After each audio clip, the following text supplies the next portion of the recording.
27 November 2021 শনিবার রাত 11:40 দিল্লির বিপিন গুর্জার নগর এলাকা।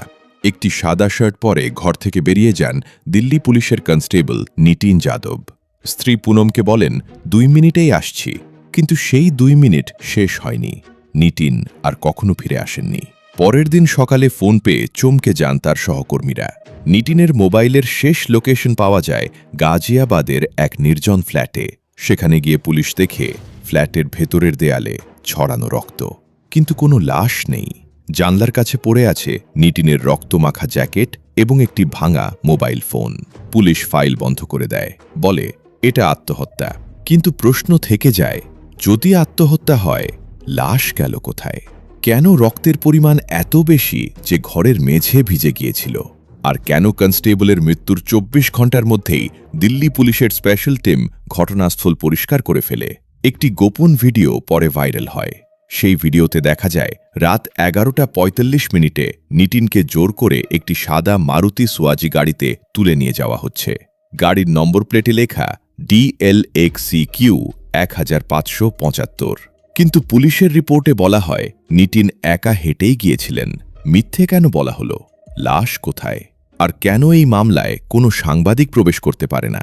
আসলে পুরো ঘটনাটি অনেক বড় এবং ভয়ঙ্কর। এটি শুধু একজন কনস্টেবলের মৃত্যু নয়, এটি দিল্লি পুলিশের সবচেয়ে কালো অধ্যায়ের দরজা খুলে দেয়।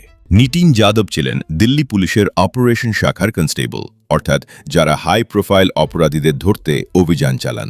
নিতিনের কাজ ছিল মদ, ড্রাগস আর হত্যার মামলার আসামি ধরতে সাহায্য করা। কিন্তু নভেম্বরের সেই রাতে নিতিন হঠাৎ করেই অফিস থেকে বেরিয়ে যান। ফোন রেকর্ড বলে তার শেষ ফোন কল ছিল 1 নম্বরে 9873XX। পরবর্তী তদন্তে জানা যায় নম্বরটি দিল্লি পুলিশের এক অফিসারের। তার আগের দিন নিতিন তার স্ত্রী পুনমকে হঠাৎ বলেন, আমি যদি কিছুদিন ফিরে না আসি তাহলে পোড়া ঠিকানায় খোঁজ করিস। স্ত্রী হেসে উড়িয়ে দেন। কিন্তু পরের দিনের ঘটনা সবাইকে কাঁপিয়ে দেয়। যখন দিল্লি পুলিশ ঘটনাস্থলে পৌঁছে, তারা ঘর থেকে রক্তের স্যাম্পল নিয়ে ল্যাবে পাঠায়। রিপোর্ট আসে রক্ত নিতিনের, অর্থাৎ নিতিন ওই ফ্ল্যাটেই মারা গেছেন, কিন্তু মৃতদেহ উধাও। পুলিশের প্রথম দাবি ছিল নিতিন মানসিক রোগে ভুগছিলেন, কিন্তু তার চিকিৎসকের রেকর্ড পরিষ্কার, নিতিন সম্পূর্ণ সুস্থ। পুলিশ তখন দাবি করে তিনি আত্মহত্যা করেছেন।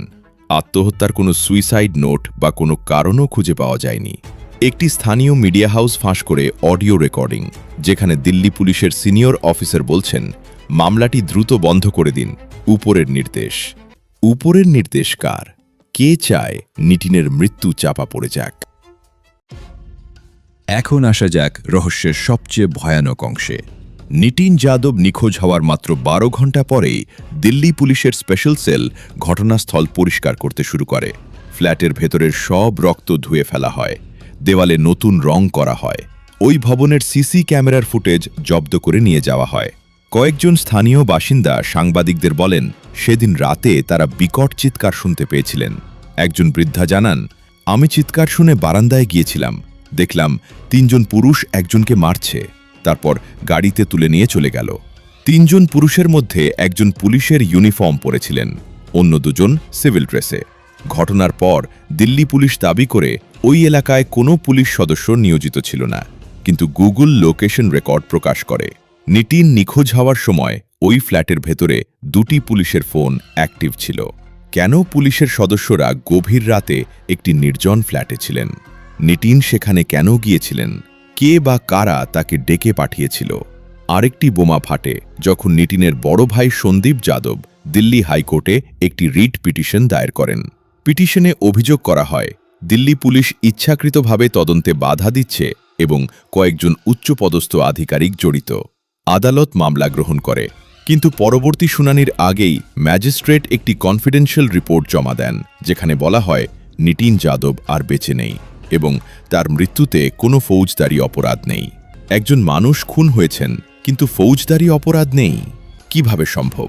উত্তর লুকিয়ে আছে নিতিন যাদবের শেষ কিছুদিনের ফোন কল রেকর্ডে। তদন্তকারী সাংবাদিকরা জানতে পারেন নিতিন তার অপারেশন শাখায় একটি বড় গোপন অভিযানের পরিকল্পনার অংশ ছিলেন। সেই অভিযানটি ছিল নেশার কার্টেলের বিরুদ্ধে, যেখানে অনেক পুলিশ অফিসার অর্থ বিনিময়ে আসামিদের আগেই খবর দিয়ে দিতেন। নিটিন তার স্ত্রীকে বলেছিলেন, স্যাররা আমাকে কোনো ভুল কাজে সাইন করতে বলছেন, আমি রাজি নই। অর্থাৎ নিটিনের ওপর চাপ দেওয়া হচ্ছিল কিছু ভুল নথি সই করার জন্য। তিনি প্রত্যাখ্যান করেন।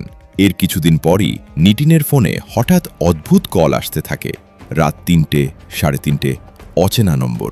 কল রিসিভ করলেই কেউ কিছু বলতো না, কেবল শ্বাসের আওয়াজ শোনা যেত। নিখোঁজের দিন বিকেলে নিটিন স্ত্রীকে বলেন, আজ রাতে অফিসের একটি বিশেষ টিম ডিউটি কল দিয়েছে, আমাকে যেতেই হবে। তিনি জানতেন না সেটি হবে তার জীবনের শেষ ডিউটি। এবার আসুন নির্জন ফ্ল্যাটে ফিরে যাই।